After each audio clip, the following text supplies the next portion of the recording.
ဘုရားသခင်ကျေးဇူးတော်ချီးမွမ်းပါတယ်ကျွန်တော်နှုတ်ကပတ်တော်အားဖြင့်သူတို့ကအစဉ်ချင်းခွန်အားယူဖို့ရန်အတွက်ရှင်ယောဟန်ခရစ်ဝင်ခန်းကြီး1အပိုင်ငယ်18အကြောင်းမူကားပြည့်ညတ်တရားတော်ကိုမောရှေလက်တွင်ပေးတော်မူ၏ကျေးဇူးတရားနှင့်သစ္စာတရားမူကားယေရှုခရစ်အားဖြင့်ဖြစ်တည်းကျွန်တော်ကျမ်းစာကဒီလိုဖော်ပြပါတယ်ပြည့်ညတ်တရားတော်ကိုမောရှေလက်တွင်ပေးတော်မူ၏လို့ရေးပါတယ်ကျေးဇူးတရားနဲ့သစ္စာတရားကတော့ယေရှုခရစ်အားဖြင့်ဖြစ်တယ်လို့ရေးပါတယ် Grace and Truth ဘုရားသခင်ရဲ့ကျေးဇူးတရားနဲ့တမန်တရားဒီသစ္စာတရားကတော့ယေရှုခရစ်လက်မှာပေးတယ်လို့မရေးပါဘူးယေရှုခရစ်အားဖြင့်ဖြစ်တယ်လို့ရေးပါတယ်ပြည့်ညတ်တရားကြတော့မောရှေလက်မှာပေးတယ်လို့ရေးပြီးတော့ကျေးဇူးတရားနဲ့ဒီသစ္စာတရားကြတော့ယေရှုခရစ်လက်မှာပေးတယ်လို့မရေးပါဘူးယေရှုခရစ်အားဖြင့်ဖြစ်တယ်။ဒါကြောင့်ပြည့်ညတ်တရားဆိုတဲ့လောကဒူရင်ဖြစ်ပါတယ်။လှုပ်ဆောင်ရတယ်လူကမမိကိုယ်တိုင်ကျင့်ရတယ်။ကျေးဇူးတရားဆိုတဲ့ grace ကြတော့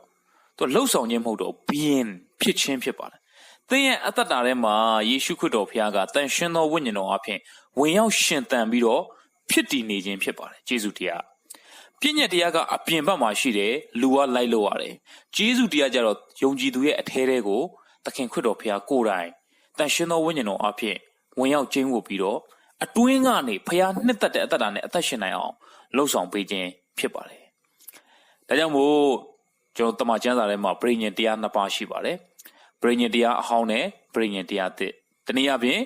ပြည့်ညတ်တရားနဲ့ကျေးဇူးတရားဖြစ်ပါတယ်ပြည့်ညတ်တရားကတော့ဓမ္မဟောင်းကျမ်းမှာဖော်ပြတယ်ပရိညတ်တရားအဟောင်းဖြစ်ပြီးတော့ပရိညတ်တရားအသစ်ကတော့ကျေးဇူးတရားဓမ္မသစ်ကျမ်းမှာဖော်ပြတဲ့ကျေးဇူးတရားဖြစ်ပါတယ်ပရိညတ်တရားအဟောင်းကတော့အရေးနဲ့သွားတူပါတယ်ဒီဓမ္မဟောင်းကျမ်းမှာခရစ်တော်ကိုပုံဆောင်ချက်တွေနဲ့ရေးထားပါတယ်ဓမ္မသစ်ကျမ်းမှာတော့ခရစ်တော်ကိုယ်တိုင်ကြွလာပြီးတော့သူကအရေးမဟုတ်တော့အစစ်ဖြစ်သွားတယ်ဒါကြောင့်မို့ကျွန်တော်တို့ကကျေးဇူးတရားဆိုတဲ့ဒီအစစ်မှန်သခင်ခရစ်တော်နဲ့အသက်ရှင်ဖို့ဘုရားသခင်ကအလိုရှိပါတယ်ယုံကြည်သူတယောက်ကသခင်ခရစ်တော်ယုံကြည်တဲ့အခါမှာပြည့်ညတ်တရားအောက်မှာမရှိတော့ပါဘူးပြည့်ညတ်တရားလက်ကနေလွတ်သွားတယ်ဒါဆိုဘုရားကဘာလို့ပြည့်ညတ်တရားကိုပေးတာလဲ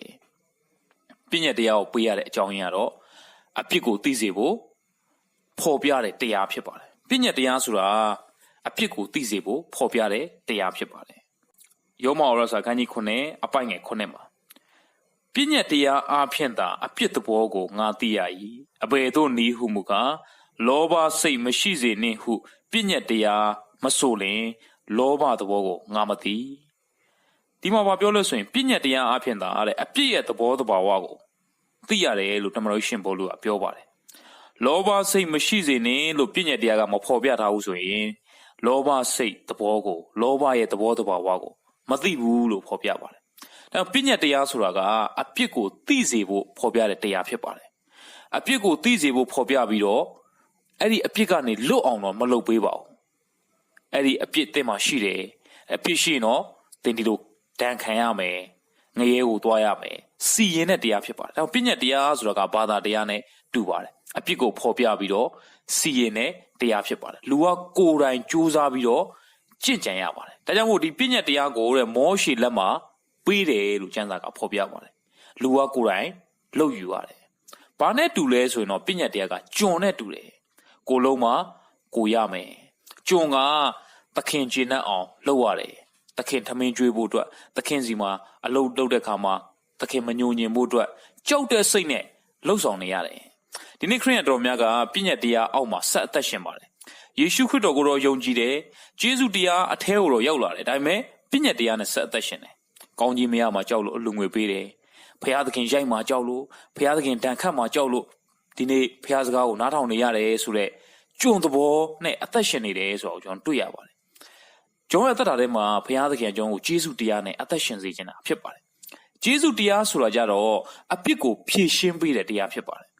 ပြည့်ညတ်တရားကအပြစ်ဆိုတာကိုဖော်ပြတဲ့တရားဖြစ်ပြီးတော့ကျေးဇူးတရားကြတော့အပြစ်ကိုဖြေရှင်းပေးတဲ့တရားဖြစ်ပါတယ်တနည်းအားဖြင့်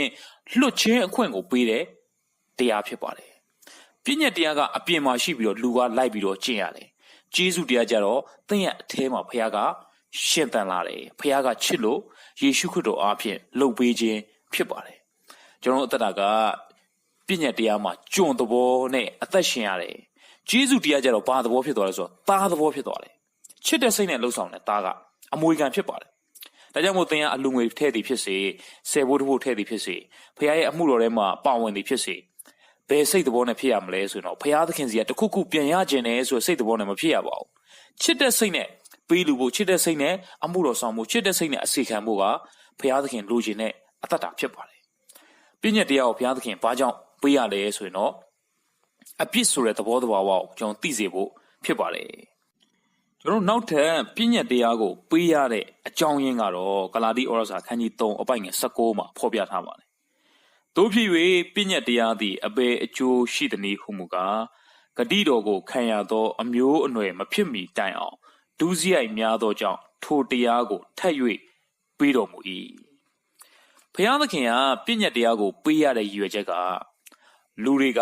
ဒီပြည့်ညက်တရားကိုကြည်ကျင်အားဖြင့်အပြစ်သဘောကိုနားလည်လာမယ်ကိုယ်အပြစ်ရှိတဲ့ဆိုတာကိုသိလာမယ်မိမိကကြင်ချင်းခံရတဲ့အမျိုးဖြစ်တယ်အာရန်ကနေဆင်းသက်လာတဲ့အပြစ်သားဖြစ်တယ်ဆိုတာကိုသိပြီးတော့ခရစ်တော်ကြီးကယ်တင်ခြင်းကိုလက်ခံမှုအတွက်ပြည့်ညက်တရားကိုပေးခြင်းဖြစ်ပါတယ်ဒါကြောင့်မို့ကျမ်းစာကပြောလဲဆိုရင်တော့ဂတိတော်ကိုခံရသောအမျိုးအနွယ်မဖြစ်မီတိုင်အောင်တဲ့ဒုစရိုက်များသောကြောင့်ထိုတရားကိုပေးထားတယ်ဒါကြောင့်ပြည့်ညက်တရားကအထိန်ဖြစ်ပါတယ်ကျွန်တော်မိမိရဲ့အပြစ်ကိုသိဖို့အတွက်ဘုရားသခင်ကဒုစရိုက်ထပ်မလုပ်မိအောင်ထိန်းထားတဲ့အထိန်ပဲဖြစ်ပါတယ်ဂလာတိခန်းကြီး3အပိုင်ငယ်24-25မှာဘလို့ရေးလဲဆိုရင်ထို့ကြောင့်ငါတို့သည်ယုံကြည်ခြင်းအပြင်ဖြောင့်မတ်ရာသို့ရောက်စေခြင်းကပြည့်ညက်တရားသည်ခရစ်တော်ထံသို့ငါတို့ကိုပို့ဆောင်၍ငါတို့၏အထိန်ဖြစ်သည်ယုံကြည်ခြင်းတရားသည်ရောက်လာသောအခါငါတို့သည်ထိုအထိန်လက်မှလွတ်ကြ၏ပြည့်ညက်တရားဆိုတာကအပြစ်ဆက်မလုပ်မိဖို့အတွက်ထိန်းထားပေးတဲ့အထိန်ပဲဖြစ်ပါတယ်